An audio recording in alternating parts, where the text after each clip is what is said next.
영적 계보 3대 에노시 고통받는 인간.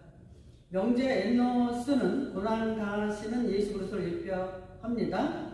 적용 목적 구원받은 백성들은 고난받으신 예수님을 믿고 구원을 받게 되었습니다.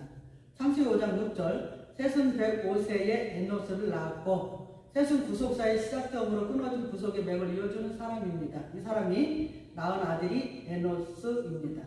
낳았고 얄라드 와우 계속법 동사 히필 미완료 남성 3인칭 단수 즉시 히필 사용 능동 주체 하나님이 낳게 하신 거죠. 낳다 출산하다 해산하다라는 뜻입니다. 셋이 에노스를 낳았을 때는 사역형을 씁니다. 이것은 셋이 자신의 힘으로 에노스를 낳았다는 것이 아니라 하나님의 은혜 가운데 하나님께서 에노스를 허락해 주셨다는 것입니다. 영적 계보에 올라가는 것은 하나님의 은혜이며 축복입니다. 자신이 이 족보에 올라가고 싶다고 해서 올라갈 수 있는 것이 아닙니다. 하나님의 전적인 주관하심에 에노스도 올라갈 수 있다는 것을 말씀해 주고 있습니다. 그런데 에노스에 대하여 더 구체적으로 말씀하고 있는 구절이 셋이 에노스를 낳고 난 후부터 사람들이 여호와의 이름을 불렀다라고 말씀합니다. 창세기 4장 26절 셋도 아들을 낳고 그 이름을 에노스로 하였으며 그때의 사람들이 비로소 하나님의 여호와의 이름을 불렀더라. 아멘. 셋이 아들을 낳았는데 그의 이름을 에노스라고 했고 그때 사람들이 비로소 여호와의 이름을 불렀다고 말씀합니다. 에노스는 바로 예수 그리스도를 상징하고 있는 인물입니다. 낳고 얄라드 동사 푸알 완료 남성 3인칭 단수 사역 수동 푸알 수동태 완료 시대로 나왔다라고 문법에 말씀합니다. 낳다 출산하다 해산하다 창조하다라는 뜻이 있습니다. 셋이 아들을 낳고 있는데 에노스 어머니 이름이 기록되지 않아요. 그 이름은 무엇입니까? 구속사의 관점에서는 여자 이름을 넣지 않아요. 그런데 에노스의 어머니가 아이를 잉태하여 낳게 하는 것이 너무나 고통스럽고 힘든 짐승을 겪고 있다는 것을 말씀합니다. 그 이유는 푸알, 사역, 수동, 강조 수동이에요. 에노스가 이 땅에 태어날 때 고통 가운데 탄생되었다는 것을 보여주고 있습니다. 여기에 창조하다라는 뜻을 가지고 있는데요. 구속의 대를 이어가기 위해서 새롭게 탄생할 에노스는 엄청난 고통 가운데 탄생하고 있다는 것을 가르쳐 주고 있습니다. 그렇다면 우리는 에노스가 탄생하는 것을 보면서 예수님의 탄생도 이와 같다는 것을 깨달을 수 있습니다. 예수님이 탄생할 당시에 헤롯은 예수님의 목숨을 노리고 죽이려고 했습니다. 또한 예수님은 베들레헴에서 여관방 하나 찾지 못하고 당나귀 부유에서 가장 가진 자의 모습으로 이 땅에 탄생하셨습니다.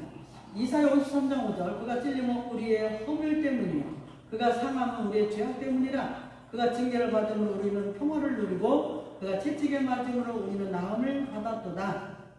아멘. 예수님께서 찔림을 당하시고 우리의 허물이 사라졌어요. 원죄가 끊어진 거죠. 예수님의 몸이 상함으로 우리의 죄악이 사라졌습니다. 자범죄도 사함을 받는 거죠. 그런데 중요한 것은 그분의 찔림과 상함이 에노스가 탄생할 때 쓰이는 문법인 푸알용으로 같은 문법을 사용합니다. 그렇다면 이것은 무엇을 말씀합니까? 에노스가 고통 가운데 탄생되어 여호와 이름을 부르게 하는 것처럼 주님의 십자가 고통의 사건이 새로운 복음을 창조했다는 것을 알 수 있습니다.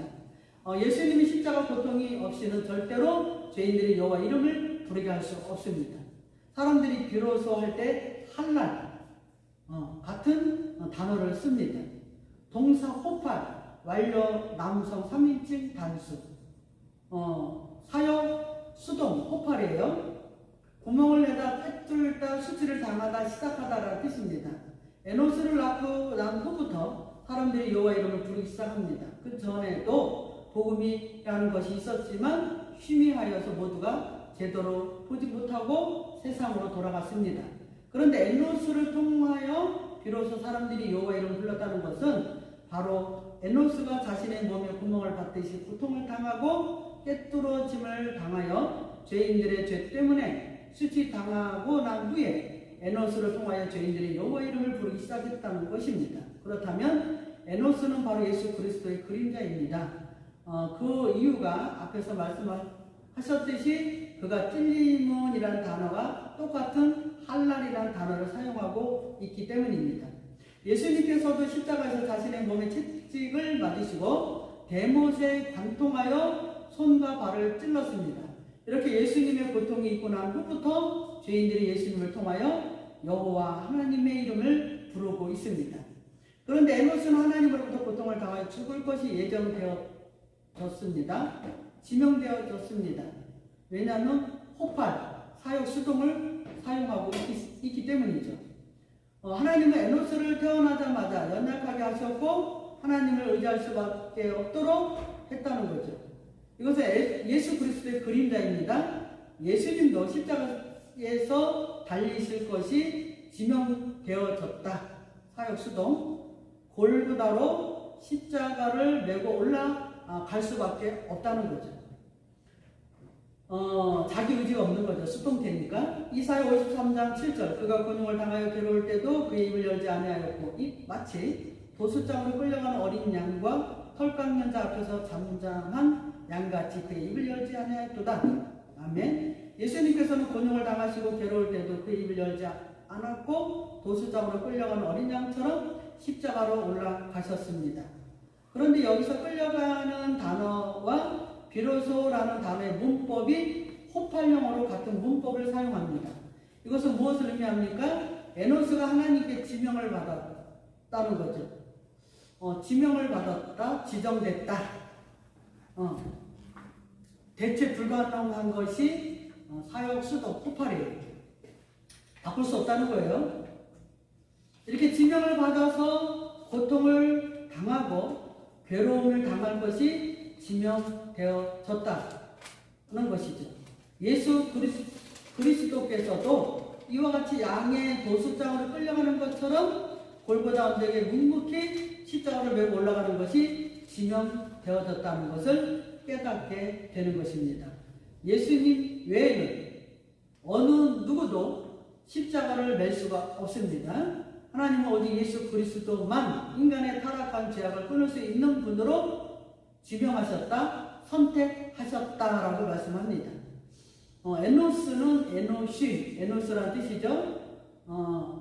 어그는 아나쉬, 상처를 입다, 낫지 아니하다, 고칠 수 없다라는 뜻에서 유래되었습니다. 부활용으로 에노스가 태어납니다. 에노스는 이름 속에 나타나고 있는 것처럼 예수 그리스도의 그림자입니다. 태어나면서부터 고통이 있었고 많은 상처를 입고 태어나면서도 힘들게 인생을 살아가게 된다는 것을 말씀하고 있습니다. 몸에는 고칠 수 없는 많은 병들을 가지고 약하게 살아가게 됩니다.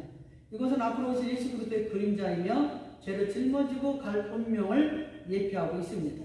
에노스의 삶을 통하여 많은 사람들이 여호와 이름을 부르게 되는 것은 에노스의 삶 자체가 죄악을 짊어지고 가는 예수 그리스도의 삶을 살아간다는 것을 암시해주고 있습니다. 그렇다면 이제부터 우리들도 에노스가 연약하여 오직 주님을 바라보고 인생을 살아가는 것처럼 우리의 삶도 주님만을 의지하여 살아가는 자들이 되어야 합니다.